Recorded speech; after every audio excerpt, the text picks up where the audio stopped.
Hello, this is Dan and Ryan from Your Average Med Students. Today, we will discuss strategies for maximizing the effectiveness of your dedicated period to score 265 plus on Step 2 CK. The advice we give you is not designed to work for everybody and should be used as a general framework for crafting the strategies that are best suited for your own learning style. Without further ado, let us begin with the video. Let's start off with discussing our study calendar. We will be using my calendar as a guide since Dan and I had very similar schedules. For Dan, his baseline score was a 224 when he had taken the AMBOSS essay. For me, I got a 248 on my AMBOSS essay, which we had completed during the last week of April. I immediately began my dedicated period in May with a primary focus of getting through UWorld at 160 questions a day. I later bumped this up to eventually 300 questions a day, which I will talk about later in this video. Concurrently, I would also complete my Anki cards, which were a mix of Anki V12 as well as incorrect flashcards that I made from UWorld incorrects. I usually had around 500 to 600 cards per day, and this would take me around 1 to 1.5 hours. I completed UWorld in around 14 to 15 days. Around this time, both Dan and I took MBME 9, and here are our scores. Dan got a 228 on MBME 9, while I got a 233. This was about 1.5 months prior to our exam. After finishing UWorld, I jumped ship to AMBOSS and continued at 300 questions per day, finishing the entire Qbank in around 10 days while keeping up with my Anki cards. After AMBOSS, both Dan and I took another MBME, which was MBME 10 at this point, and our scores were 241 for Dan and 248 for Ryan. In the second half of June, we jumped ship to the CMS forums at 280 questions per day. We finished all of the forums except for emergency medicine in around 6 days.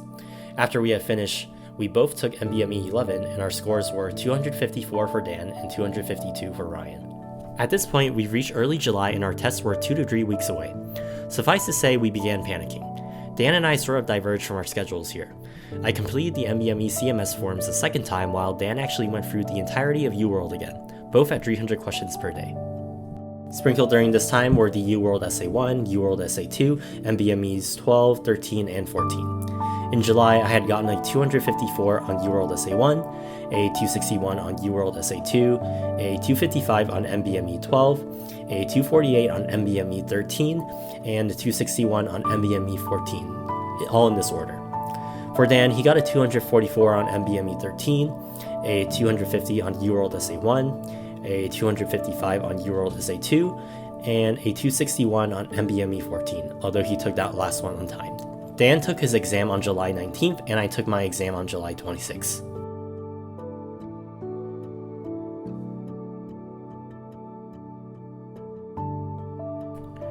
I know I like looking at these when I was studying for Step 2 CK and browsing through Reddit, so here was a general framework for what our days kind of look like.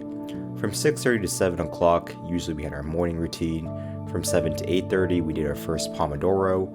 From 8:45 to 10:15, we had our second Pomodoro. And around the afternoon, we had our third Pomodoro. We always took a 30-minute lunch. Afterwards, we had another Pomodoro session. From 2:15 to 3:45, we did Anki, plus we did additional Anki incorrects from our UWorld or AMBOSS or Qbank. From 4 to 5:30, we did some form of passive reading, which came in the form of these resources. And from 6 to 9 o'clock, we always tried to have dinner, play video games, or relax.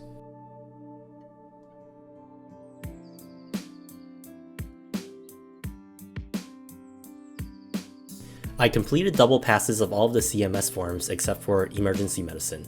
I also completed UWorld as well as AMBOSS 2 times, although the first pass were in MS3. Dan, on the other hand, had 3 passes of UWorld, 2 passes of AMBOSS, and 2 passes of CMS forms. Statistics-wise, I personally got a 65% first pass of UWorld and an 83% second pass on UWorld. For AMBOSS, I got a 60% on the first pass and 85% on the second pass. For the CMS forms, I averaged around a 75% on the second passes. For me, I got a 59% on the first pass and 77% on the second pass with UWorld, 88% on the third pass of UWorld, and 65% first pass and 80% second pass on AMBOSS. On CMS forums, I averaged around 78%. Now with statistics out of the way, let's get down to our actual strategy.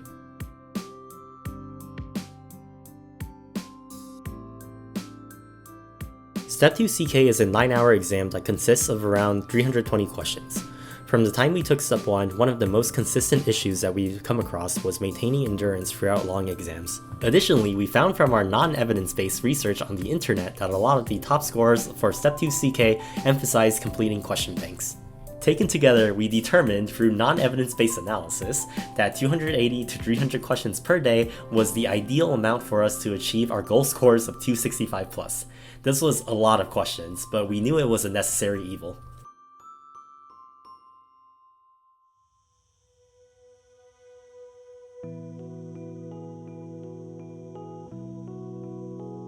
Obviously, doing this many questions is not easy and takes diligent practice. Kind of like training for a marathon, we decided to start off small and build our way to achieving 280 per day. For example, the first day we completed around 80 questions, the next day we would add another 40, then another 40 until we achieved the grand total of 280. What also helped was the fear of not matching into our desired specialty. We call this the flame under the effect. Our workflows for going through 300 questions were doing them in untimed, tutored mode, and we would make Anki cards for our incorrects as we went. We spent somewhere around between 30 to 1 minute reviewing the incorrect question and completely ignoring the written rationale if we got the question correct. This ended up saving us a lot of time during the day. A key, at least for me, in reviewing a question was asking myself, what was the one piece of information that I needed to know to get this question correct? For example, let's take this ChatGPT generated Step 2 CK question over here. You can read the rest, I'm not going to read it for this video. Now let's say for this question you know that this is cholecystitis, especially with the positive Murphy sign. The next line of thinking you have is, well, what do I do next? Maybe you don't know and choose MRCP because it looks fancy. The answer in this case was rapid quadrant ultrasound. So rather than reading the entire UL explanation for why this is cholecystitis, and all the management associated with it, the only piece of info you really needed to know was that acute cholecystitis, arrow sign, right upper quadrant ultrasound. That's it. If you knew that, you would have gotten the question correct.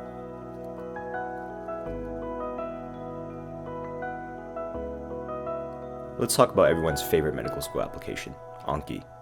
By this point, most of you are probably experts with this application, so we'll keep it pretty brief.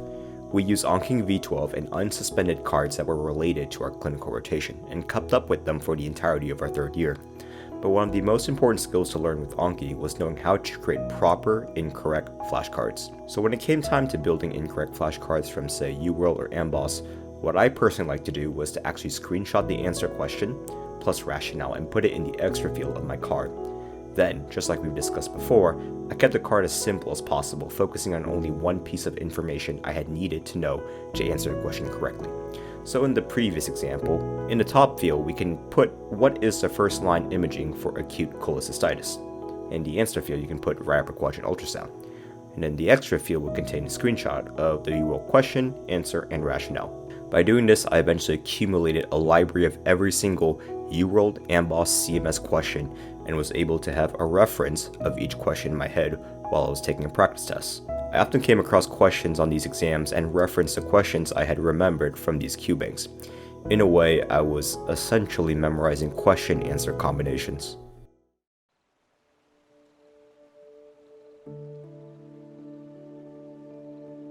I also found it useful to have supplementary resources where I would be able to understand foundational concepts needed for Step 2 CK. For me, I also used Boards and Beyond during my first 2 years of medical school, which I found very useful. I believed that the information was very digestible at 2x speed, and I also found that it only took 40 hours to go through all of the videos. For statistics, I used Randy Neal, MD, which is a highly recommended resource for Step 1 and Step 2 CK biostats, maybe even for Step 3. Dr. High Yield is another YouTuber who posts these 1-hour lectures on shelf exams, which I personally watched 2 times during my pass. These were a nice refresher on the high yield concepts tested on the exam. Some of the information may be outdated, but you can find the updated concepts on Reddit. Okay, so this video is getting really long, so let's make a summary slide for the high yield points. Qbanks, both the UWorld and Amboss at 280 to 300 questions per day.